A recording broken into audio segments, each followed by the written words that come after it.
Hey everyone, welcome to another episode of Ounce of Wisdom. I'm Ben Blankenship, owner of Acquio Business Coaching and Advising, and I'm joined by Kelly Fry. Hey Kelly, thank you for always lining up such great guests. Hey, Ben, I'm beyond excited for your guests today. You are going to be joined by a married duo, Wanda Montemayor and Chris Blankenship. And as you know, Wanda is the founder of Community Arts, which is a dynamic mental health and community engagement practice rooted in the healing power of art. And she brings together licensed therapists, art therapists, and community members in her unique approach. And it's a powerful vision that's now impacting so many across the country. And Chris is a co-founder of Pro4, which is an agency producing high-end content for so many big names. They have curated a roster of visionary directors, including multiple Emmy Award winners. And they are professional storytellers, ensuring a brand's narrative is both authentic and unforgettable. Yeah, they are a powerhouse creative team that's rooted in Austin, Texas. And Wanda is like a magician with her art therapy and her ability to help really cure people in unique ways. And then you have Chris with his creative approaches to videos, from rock videos to documentaries and movies and commercials. And together, it's really fun to watch them support each other. I think they feed off of one another and they really support each other's individual entrepreneurial journeys. So I look forward to visiting with these guys. Yeah, I enjoyed looking into their companies and the impact that they're having. And I think it's cool that they support each other so well. So I can't wait. You and I both have experience with the juggling act of owning businesses. And I just think your audience, including myself, will take so much from your conversation with Wanda and Chris. Well, thanks again for setting this up. Yeah, I can't wait to hear it.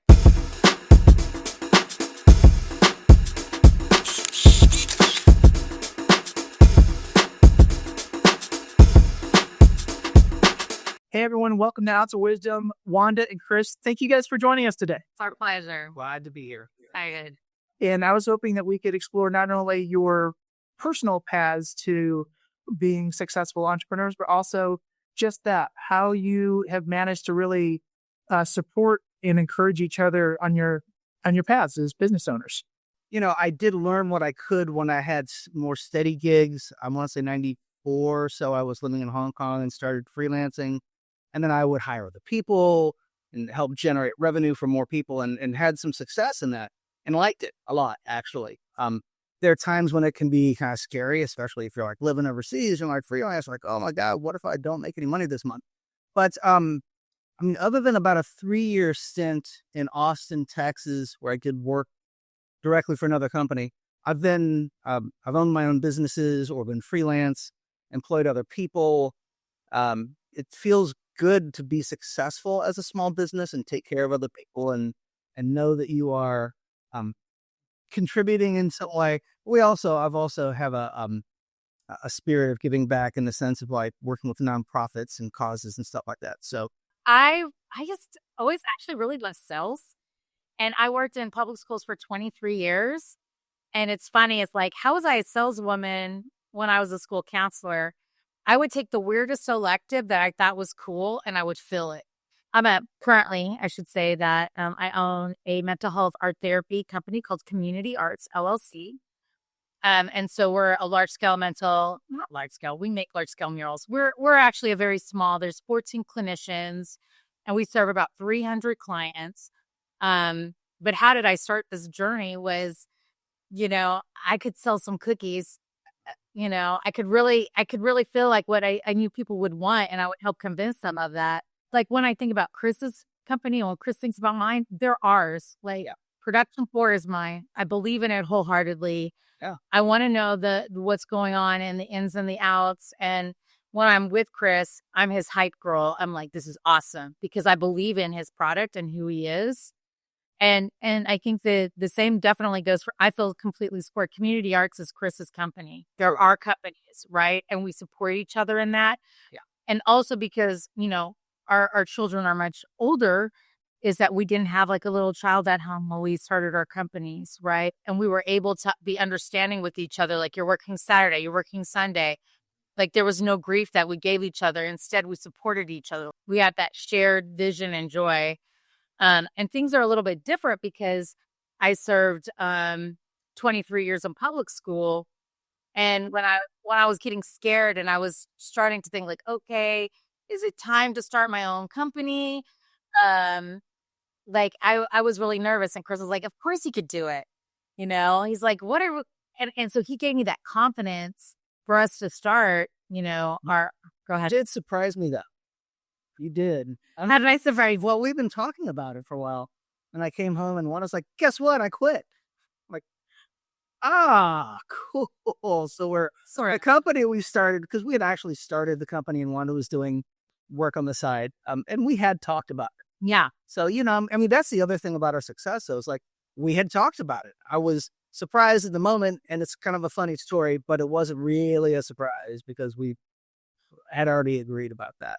So I think, having clear communication is great, being invested in each other's companies and having some success. I remember at first you're like, do you think I'll ever make $4,000 a month? I'm like, oh yeah, pretty sure.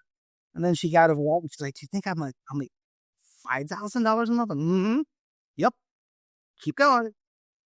So it's climbed up and up from there. And I think one thing that Wanda's modest about, she did 23 years in public schools.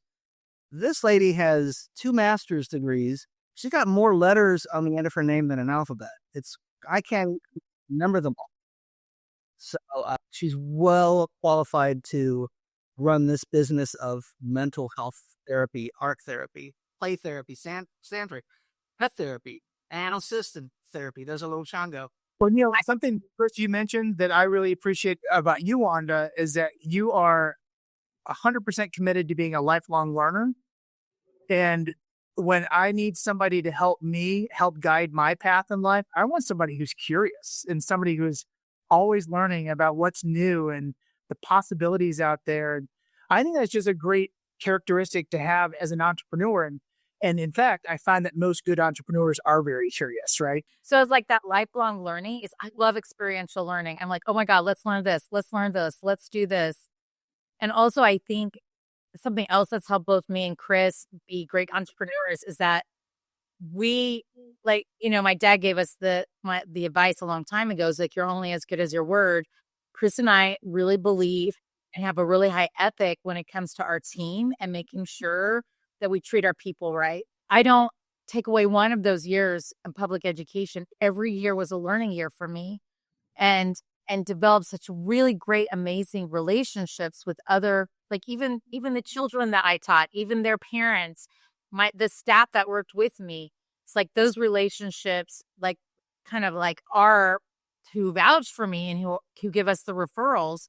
So it's like, even though you might be like, oh, I'm just an art teacher, you've made so many relationships in that year, and you've proven yourself. It's like actions speak louder than words is so true. It's like we continue to be like highly ethical in the way that we treat people and then the work that we do. What advice would you both give other maybe younger couples who are thinking about, being entrepreneurs and married, or existing couples that are struggling a little bit? They're entrepreneurial couples. They own their own businesses. Like, what advice would you give them to maybe turn the curve and be more effective together? Well, I think what was really helpful, even in both actually, is like when Chris really appreciated that I was a school counselor and he knew that we had a check coming once a month and all of our benefits were there, like everybody has health benefits this month. And so we were able to like take that balance.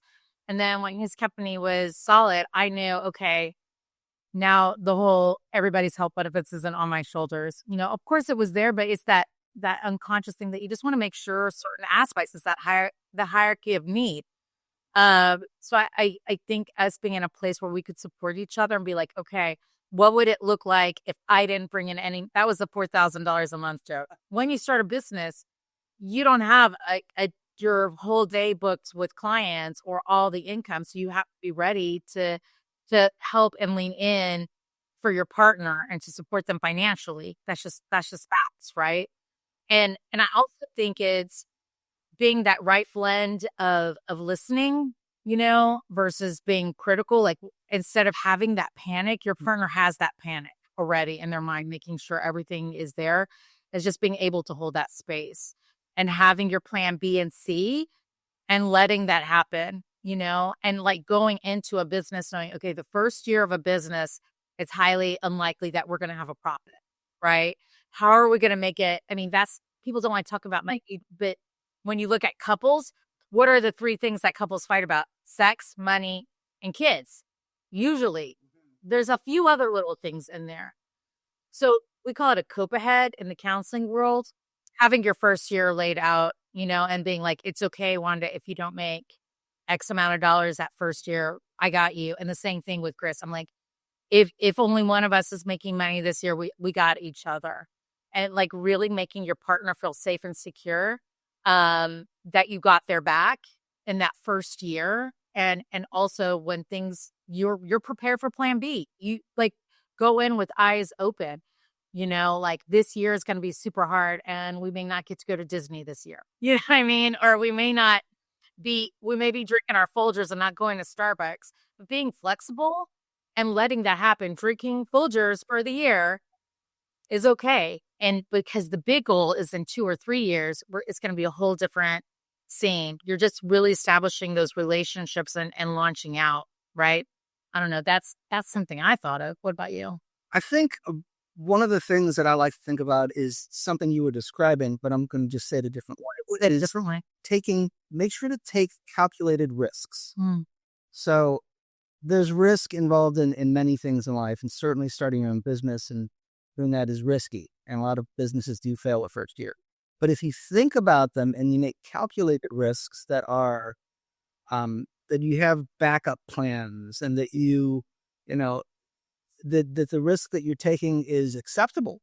If you're like, okay, well, we may not make much money this year and we're not doing Disney and we're drinking Folgers or whatever, that you figured out that it's an acceptable risk. I think another thing that's really important is invest in people. It's one thing I learned early on. I worked on these editing and effects, visual effects and graphics computers that were huge, like the size of a refrigerator. It cost $500,000. But one thing I learned through all that is those things are just machines, and cameras are just cameras. Computers are just computers. The thing that is really valuable is the people, your team. Because anyone can go buy a computer or a camera or a car or whatever. They're widely available. But the team with the right people can create success quickly and joyfully and effectively. Also, when you have talent, using them what they're good at. You're not expecting them, like, you're great at apples, but I'm going to make you do bananas this week. It's like, no, go do more apples. You're amazing at apples. Completely agree. I really appreciate all of the many nuggets of wisdom you guys have dropped today, and super grateful for your time. I look forward to our paths crossing again very soon. And until then, I hope you guys have an amazing week. Nice one. Thanks. Thank you for joining us today for Ounce of Wisdom. We are so grateful to our experts and hope that this episode has been helpful to you. We'll be covering a variety of topics through our channel, so please take a minute to look around, like, share, and subscribe. Is there a topic you would like us to cover? Please comment below or reach out.